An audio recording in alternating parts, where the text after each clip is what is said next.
times, everything worked but the shot. And here is Brand. 6 on the shot clock. And here's Andre Miller, and Miller can't lay it in.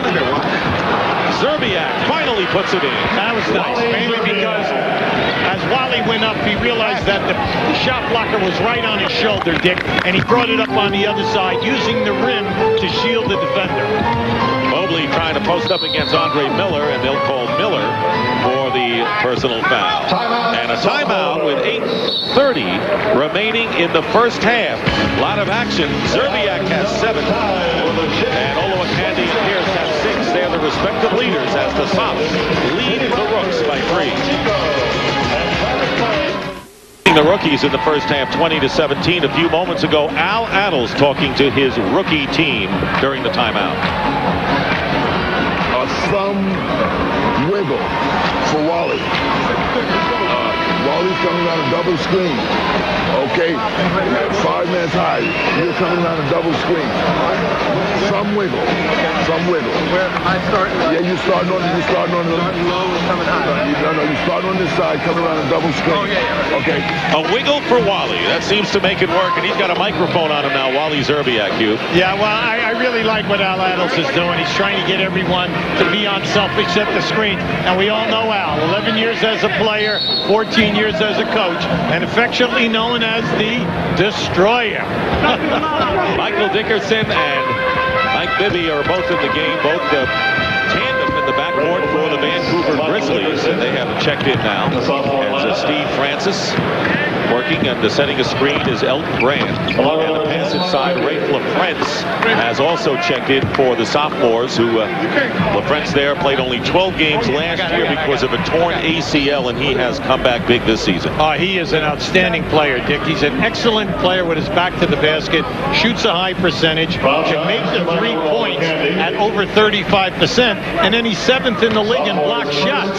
So paying dividends after an injury-riddled first year. Olowokandi picking up the personal foul for the sophomores. Here's Francis with a great crossover move. Olowokandi got a hand on it. Brand with a pump fake scores. He worked hard for it. Well, a lot of people question whether Brand would be able to shoot up over the top of the centers.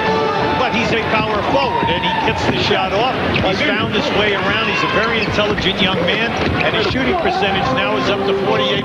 Great pass from Odom to Zerbiak, and that was a long pass. So Lamar Odom, who can play many positions, showing his skills. He already has 3 assists. 3-point shot missed, and Odom already was releasing down court for what he hoped to be an easy 2. Well, you know, when you think of Lamar, you're talking about a guy who's 6'10", and he's got the long extension. He can make the pass in traffic, and what you love about it, he's always looking up the floor to make the pass. James Posey of the Denver Nuggets has come into the game. And here is Miller with the lay-in attempt, and he is fouled. So Posey with the rookies has come in, and Bibby picking up the foul, and so Andre Miller will go to the line. Miller, of course, who played for Rick Majerus at Utah, and his mom used to take him to the Forum to see the Lakers play and said, remember, keep a good turnover ratio, watch fouls, and good team ball. Must have heard you when you were a coach. Here's Todd McCulley in for... And then it was hammered home at Utah by Rick Majerus. That's right. It's hopefully still hammered home. That's right. In Cleveland. And Nowitzki coming back into the game, and Elton Brand checking out for the first time, as is Olowokandi. Now back just a few years when Andre Miller was the point guard for the United States team, and they won the gold in Madison Square Garden, he stepped up and really led that young ball club. Rookies on an 8-0 run. Michael Dickerson, formerly with the Rockets, and he came over in that trade that sent Steve Francis to Houston, and there is the pass to Nowitzki. Very well done, and Nowitzki now with 6. See, Nowitzki shoots it at 46. He's a 39% three-point shooter, 83 on the line. He is going to blossom into one of the prime-time shooters in this league. Odom now with another basket, and getting back to Nowitzki, he has more than doubled his scoring from 8 points to 18, and coming right back is Dickerson. So they're coming fast and furious here, and the rookies lead by 1. The Dickerson's still hot from that 40 that he laid on the Clippers on Thursday night. Still hot. Posey missed the shot, and the pass intended for LaFrentz. He saves it nicely. Paul Pierce continues to run to that same spot. Yeah, well, he's hit 2 threes. Yeah, that's his 4th shot from that same spot. I think he owns it. Here's Nowitzki with a great fake. The basket counts and a foul. What a terrific fake by the big guy from Bavaria in Germany. Well, you can see, Dick, he's a handful. Mainly because he can play with his back to the basket. He can make the three, and he can take you off the dribble. Now, when he extends, you have to be careful because he's an excellent foul shooter. So Nowitzki, who was the 9th pick in the draft last year by the Milwaukee Bucks, and then his rights were traded to Dallas. Very pleased looking at his numbers. And coming into the game, Adrian Griffin, one of the great stories, the 25-year-old undrafted rookie who played in all kinds of leagues, had a wife and a child, had trouble earning money, and now won a job and a big factor for the Celtics. He has come into the game. And coming back to Tino Mobley as well. Well, he struggled down in the CBA for 3 years, and then he won the MVP, and he got a good shot this year, and he's backing it up, playing great basketball for the Celtics.